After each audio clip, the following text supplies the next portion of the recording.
What's up, everybody? It's already starting. Stephanie White has spoken, defending Alyssa Thomas. Everyone cares about the mental health of everybody else in the WNBA except for Caitlin Clark. No one cares about her mental health. Nobody cares about her physical health.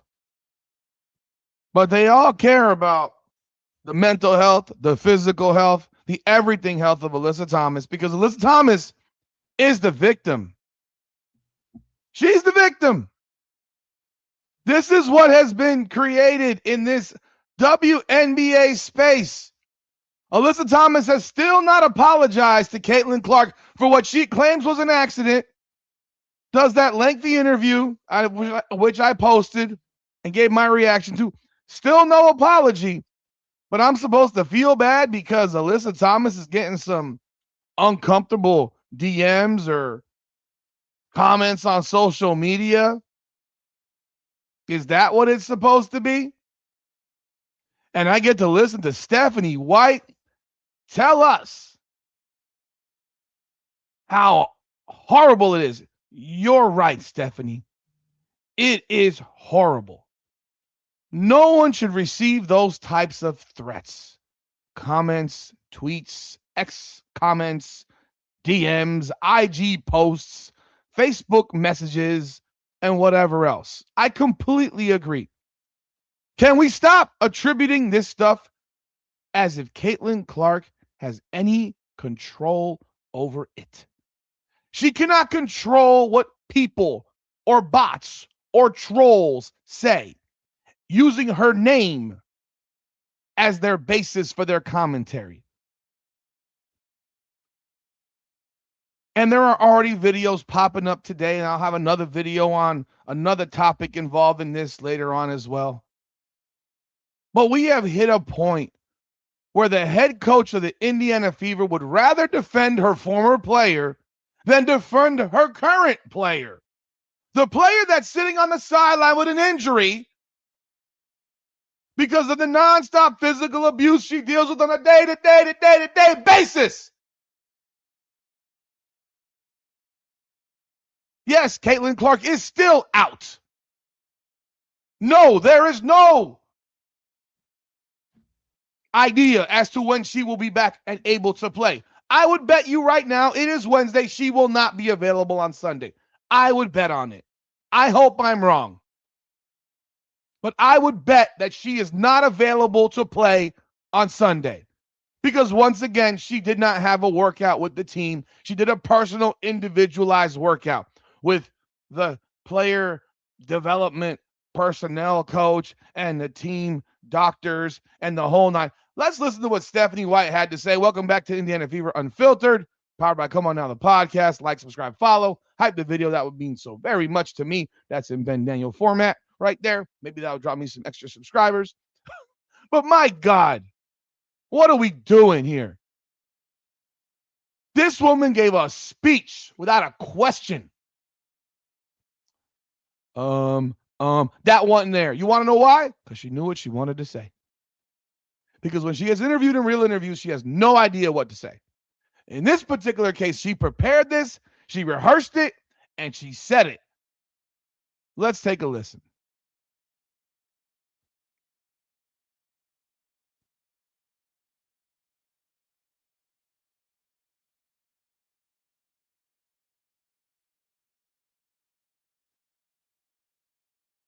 Before we start with questions, I just want to address, what's going on with AT. I think first and foremost, it's absolutely unacceptable.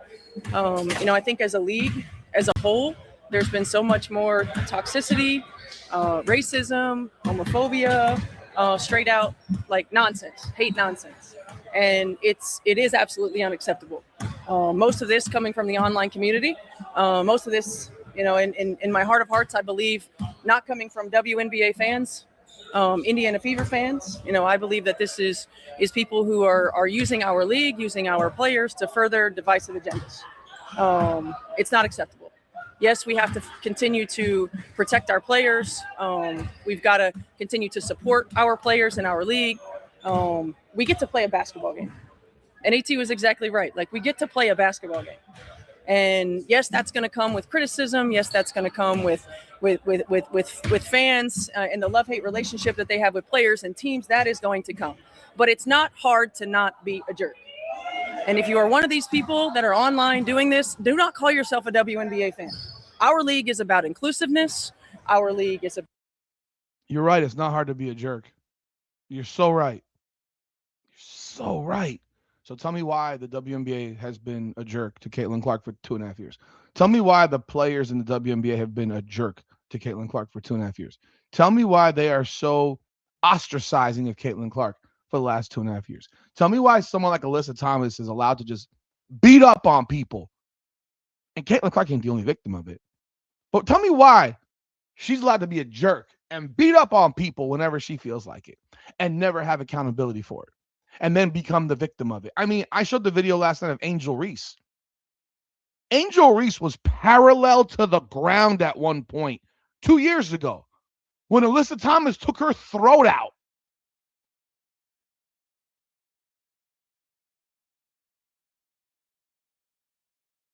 Took her throat out. She was parallel to the ground.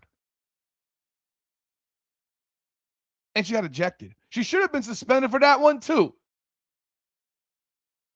This woman has been doing dirty shit for years. She tried to take out Candace Parker in the championship, and I think it was in 2022. Try to take her out. That video was sent to me. She's been taking out people. She took out Nafisa Collier, albeit I thought that was an okay play. She still took her out because of how she plays. She's rough, she's rugged, she's aggressive, and she's physical. And all of a sudden, according to people, basketball's a physical game. No, it's not, according to y'all, because it's not supposed to be physical. It's supposed to be about skill. And physical and dirty and physical and fouling are not the same thing. Let's stop the bullshit here. It's not hard to be a jerk. You're right. It shouldn't be hard to not be a jerk. You're right. So start holding other people accountable for being jerks. Because there's tons of jackoffs in this league who won't even shake Caitlin Clark's hand before a game starts, or will tap her hand and give Kelsey Mitchell a hug and give Aaliyah Boston a hug and give this one a hug and barely even look the direction of Caitlin Clark. They cheer when she gets fucking smacked. They cheer when she gets hurt. They're happy about it. They don't like her. They're all jerks. Hold them to that same accountability level. Hold them accountable. You don't. about competition. Our league is about elevating women, elevating. What are we talking about? No, it's not. Your league is about elevating women. What are we talking about? It's about basketball. You don't even know what the league is supposed to be. This is a professional sport. This is not recreational. This ain't high school. This ain't even college. You're a professional league. Why in the world would your first thought be it's about elevating women? No, it's about basketball. You don't even know what basketball is. I mean, God, that tells us that your league is not about what it's supposed to actually be about. It's about activism, inclusivity, for which you're only inclusive of everyone not named Caitlin Clark. Marginalized communities, including and in being inclusive of all different walks of life. Yet you don't include Caitlin Clark. Yet your league is so anti-Caitlin Clark. Yet the players are so anti-Caitlin Clark. This lengthy rehearsed speech she just gave is literally the shit Caitlin has dealt with for 2.5 freaking years. Please do not tell me about comments in social media. Social media is not real. I don't care if someone finds someone's phone number. Guess what? I'm on social media. I'm on a podcast. I've had at least 5 videos made specifically about me, and I have a measly less than 17,000 subscriber base. Who the fuck am I? Yet I've had videos made about me. I've had comments made about me. I've had threats put on me. Who am I running to cry to, bro? What are we doing? Am I going to run cry about it? I have voiced it. I'm not crying about it. It's part of the territory. You want to make a video about me? Great.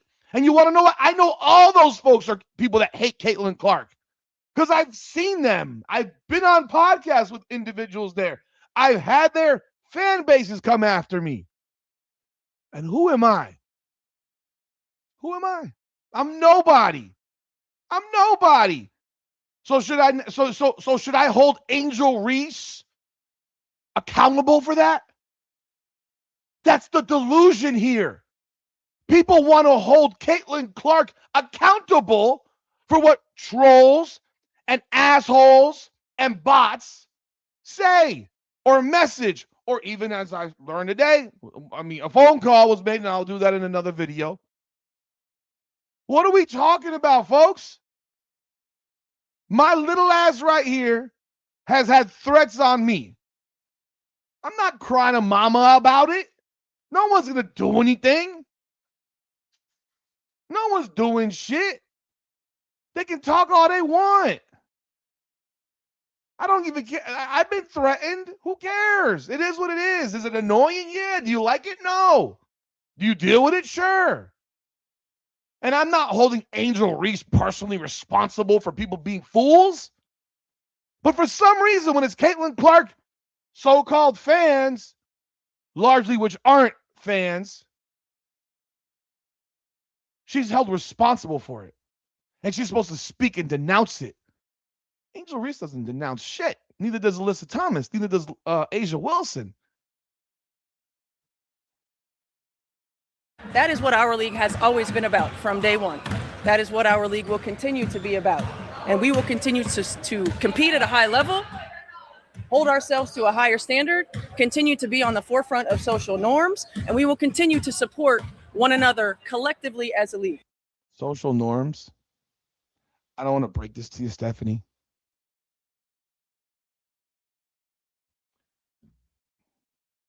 The lifestyle of a lot of people in your league is not a social norm.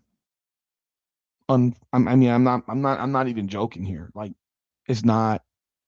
You're a woman who was married to a man who had children and now is married or dating a woman. That's not a norm in the social sense of this country. In fact, in other countries, it might be considered illegal. That's not a social norm. You do what you want, but that's not a social norm. I'm sorry. Players, coaches, staff, support staff, everyone. We're about elevating. We are not about demeaning, demanding. We are not about continuing this narrative.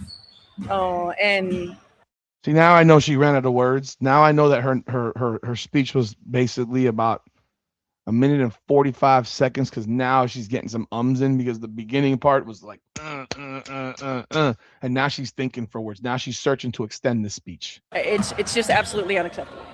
You don't coach Phoenix, but she's. And she loves that word. This is absolutely unacceptable. She loves that. That word unacceptable is like part of her vocabulary, like more than anything. That's the only word she knows how to use. You know what you should say? Say it's fucking bullshit. That she didn't even hear from the league in the process. Do you think that that's a... Oh, here we go. We got a question from Indiana Fever Media asking Stephanie White now about fucking Alyssa Thomas. She doesn't coach the Phoenix Mercury. She coaches the Indiana Fever, and she's being asked questions now about a Phoenix Mercury player.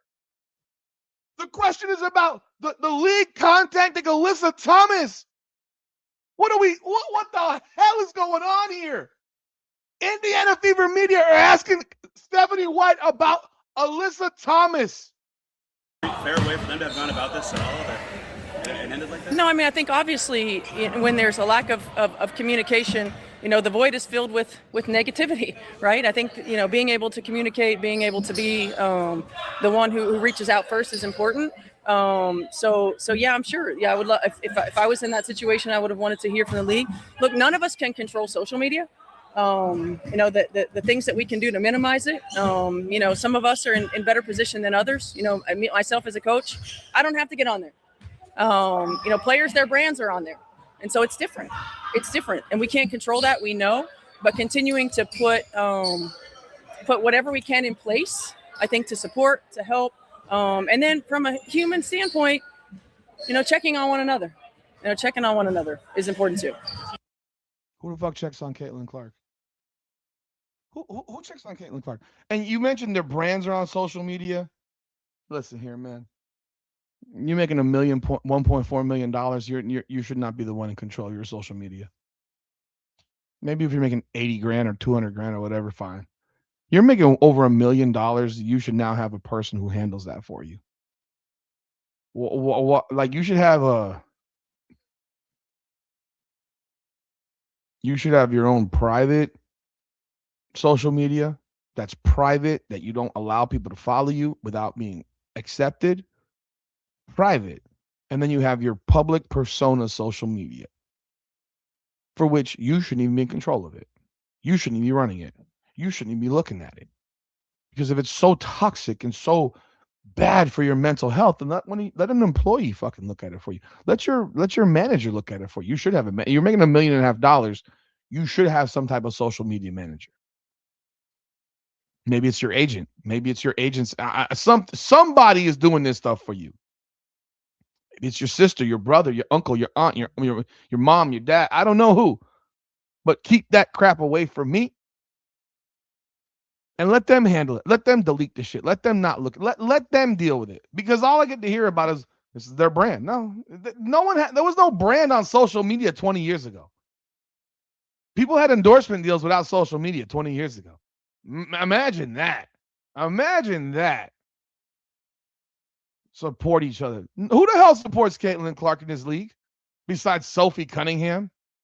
Because you don't.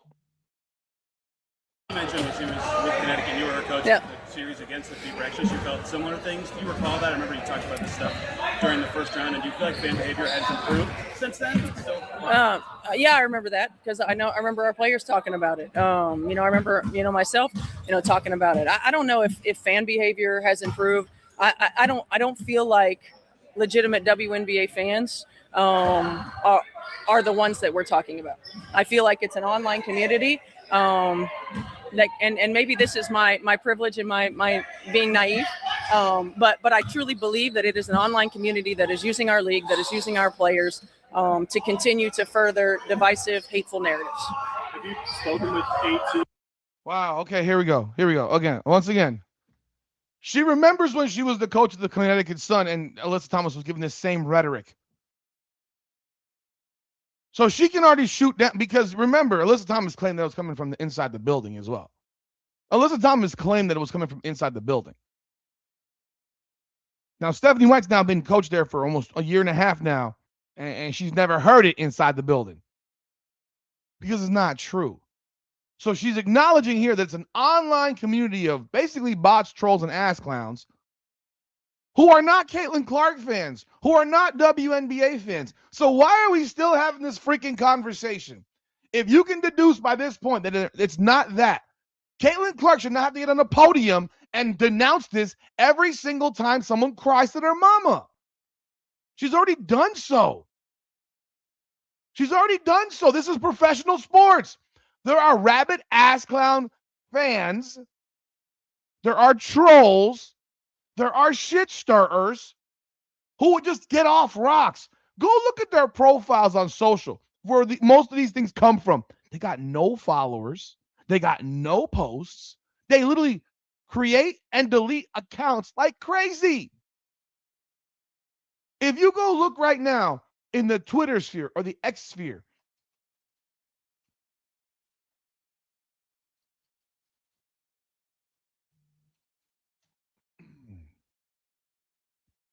there are literally right now, it says a month ago, there are estimated between 50 and 84 million bot accounts. I'm sorry, no. Wait. It says here, there's no official precise count of bot accounts on X as the platform does not publish regular updated figures. Independent estimates for 2025-26 suggest that 9 to 15% of the platform's 550 to 560 million monthly active users are bots. So approximately 50 to 84 million. Yes. So that's a lot. That's a lot of bots, bro. Elon Musk says it's more like 20%. And he owns X. He owns it.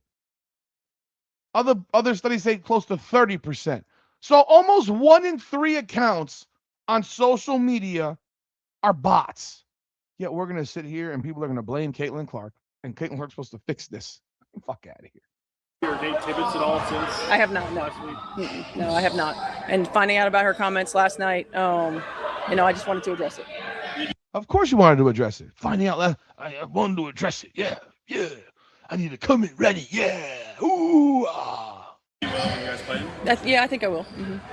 Caitlin or Sophie are going to be able to practice today? Sophie is not. Sophie is still home under the weather. Caitlin did an individual workout this morning. What does that entail for her? So Caitlin Clark is still out.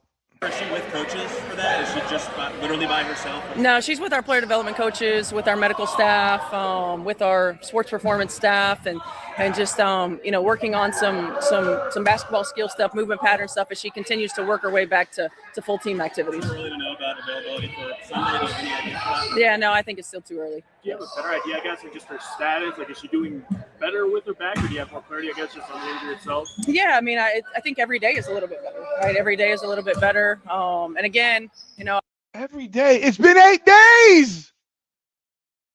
I thought she had a basic maintenance issue with her back. That's what y'all told us, you lying motherfuckers. She is significantly injured now.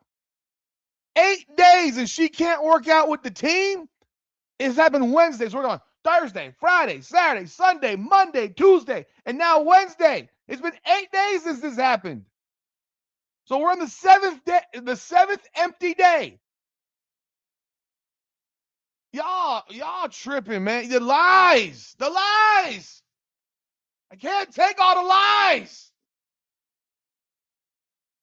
I reiterate for those who haven't had back issues, every day can be something different. You can feel really good in practices or workouts or warm-ups or whatever, and then you go to bed at night and you wake up and it's different. Or, if you sit at home and you're watching something on television, if you're watching the game or whatever else, you can wake up and it's different. I mean, it's the back is a nagging thing that manifests itself in different ways.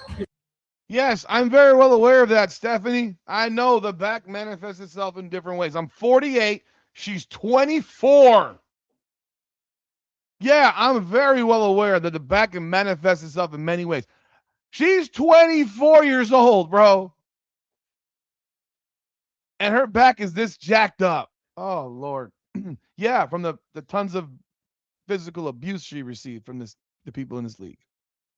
Was it a re-aggravation? Is that how you would, the medical staff would describe it? Is it a re-aggravation, or is this kind of a new thing? Yeah, I don't think it's a new thing. I think She has no idea. it's a re-aggravation. Again, when you have a back, it's like every day is different. Are you involved in virtual reality at all? I was involved in All right, I don't care about any more of this shit. I don't care about this no more. Let's dump this off. Yo, you heard Stephanie White. You heard her. This is ridiculous, folks. It's ridiculous. This woman got prepared to defend Alyssa Thomas, bro. Wow. Y'all let me know y'all thoughts in the comments. Hit the like button and subscribe to the channel. This is Indiana Fever Unfiltered, powered by Come On Now, the podcast. Come on now.